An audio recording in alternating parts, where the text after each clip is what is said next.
What a difference a couple of days makes.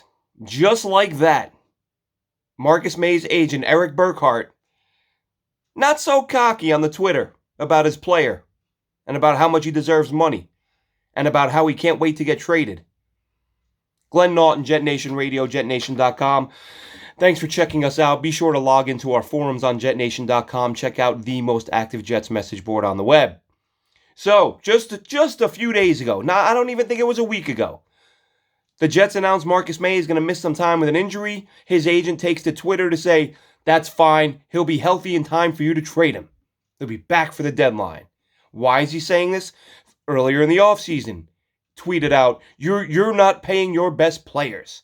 Suggests that the Jets aren't doing right by his client and that they're refusing to pay their top guys. So this guy takes to social media to drag the Jets repeatedly, multiple times, knowing his player is facing multiple charges in regards to a DUI, hitting another vehicle, fleeing the scene, all alleged at this point. We don't know. Let's get that out of the way. But it's still a thing that the NFL, according to Rich Cimini yesterday on ESPN, Rich Cimini of ESPN, the league didn't know about this. I'm going to go out on a limb and say the Jets weren't hiding it from the league because the Jets know the league is going to find out. So we have every reason to believe that neither the Jets nor the NFL knew about these charges while the agent is taking to Twitter to drag the Jets and say, why won't they pay their best player? And don't worry, he'll be healthy in time for you to trade him. Because he's being he's being done so wrong by the Jets here. Since then, not a lot of cocky tweets. Not a lot about how his client isn't being treated well by the Jets.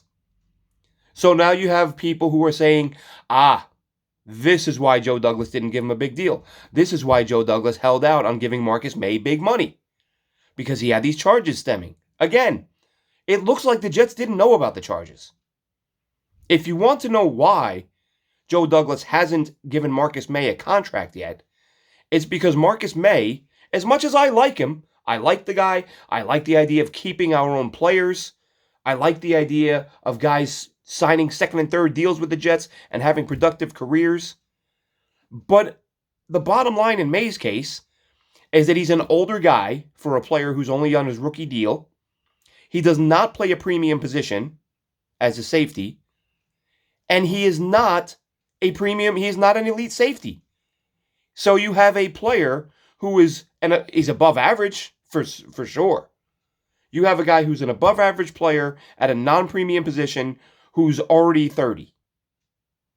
Those guys are not going to get a big payday from Joe Douglas. Okay? We've seen one or two moves from Douglas where he gave money to non-premium guys, but it was sort of desperate. Ryan Khalil got $11 million. That was way too much. But in Joe Douglas's mind, he didn't have a center on his roster. Now, it was a huge swing and a miss because Khalil was a disaster. But you know where Douglas was coming from. Whether he got it right or wrong is a different conversation. I mean, the answer is he got it wrong. But you know why he gave that money. In the case of Maye, you have, again, 30-year-old guy, non-premium position, non-elite player, whose agent is, again, reportedly looking to get Marcus Maye top safety money. Joe Douglas is not going to pay Marcus Maye 13, 14, 15 million a year. It's not going to happen. That's why there hasn't been a deal. I would almost guarantee if Marcus Maye's agent was living within reality, came to the Jets and said 10 million, 9.5, 10.5, somewhere in that range, they probably get a deal done.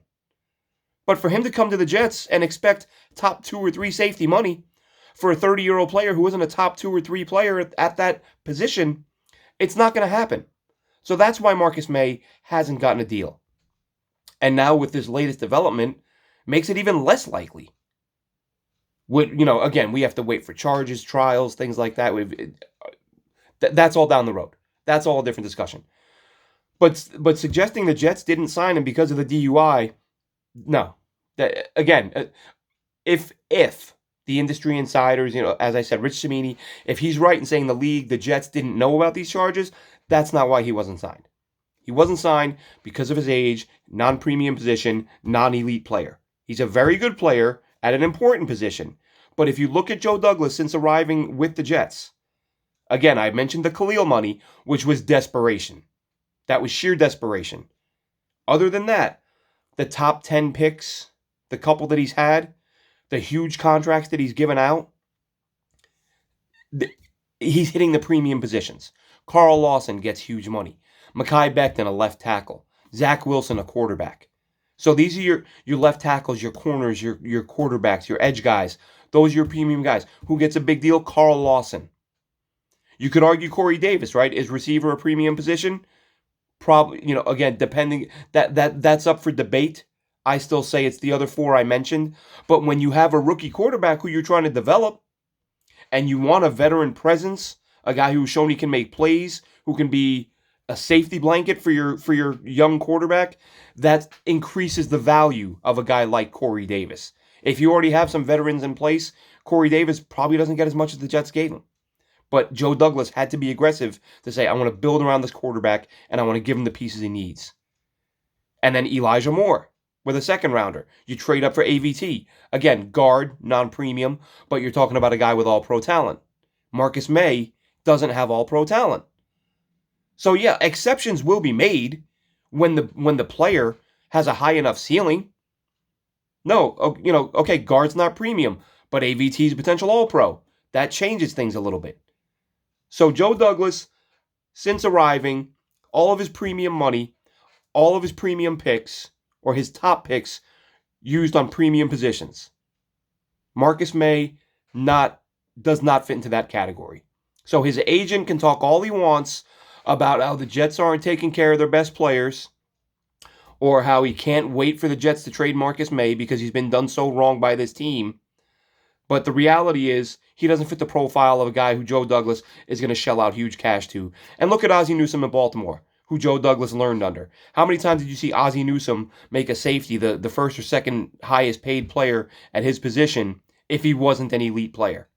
It didn't happen, and it's not going to happen here. So it's not the DUI charge. It's everything else for why Marcus Maye won't be back. Now, might Marcus Maye reduce his asking price, given these recent developments, and come down to a stratosphere where the Jets are willing to do a deal?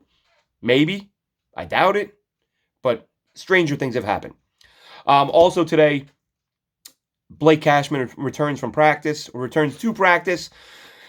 Can he stay healthy? Who the hell knows? He's not managed to stay healthy through 3 seasons. He's been hurt every single year. And the frustrating thing is the fact that multiple coaches, multiple GMs have kept Blake Cashman on board despite all the injuries. So I look at that and I think, if a team is willing to stick with a guy through this many injuries, despite the inability to get on the field, they clearly like what they see on those rare occasions when he is healthy. And now, of course, the Jets are in more need, or the Jets have a bigger need now at linebacker. They need a guy like Cashman to come back because Hamza Nasruddin goes on IR. No injury disclosed at this point as to why. Of course, Jared Davis isn't due back for a few weeks. Jamien Sherwood hasn't really been that good. So there's a need there. They need someone to come back. Lucky for them, Quincy Williams appears to have stepped up and slid into that starting role, and Jared Davis should be back in the not-too-distant future. Also worth noting, tweeted this out a couple days ago, Isaiah Williams, offensive lineman, added to the active roster. I want to see this guy. I want to see anybody challenge Van Roten. I want to see this guy get some increased opportunities. The Jets elevated him to the active roster twice this year. Teams can only do that twice. If you want a guy from your practice squad onto the active roster a third time, you have to add him to your roster, to your 53. Otherwise, you'll just use your practice squad as free roster spots and just bring guys up and down. So Isaiah Williams, who was a college tackle projected by many to be a guard in the NFL, has done enough to stick through the preseason, stuck on the practice squad, and now here we are heading toward week 5, and he's been added to the active roster. So little by little, climbing that ladder, progressing with the Jets, and at some point, maybe, does he get to where he challenges Van Roten? That remains to be seen. Jets-Falcons this week in London. Got my ticket. It was inevitable. I knew I was going to get the damn ticket. I can complain all I want. I wasn't not going to the game. I'll be there on the 32nd row. Can't wait. Looking forward to getting down to London. All the festivities. Should be a great time. Be sure to tune in to our videos following the game against Atlanta, and we'll probably post one or two from London to kind of give you a feel for the vibe, the atmosphere, and maybe talk to some Jets fans. But until then, take care, Jets fans. Have a good one.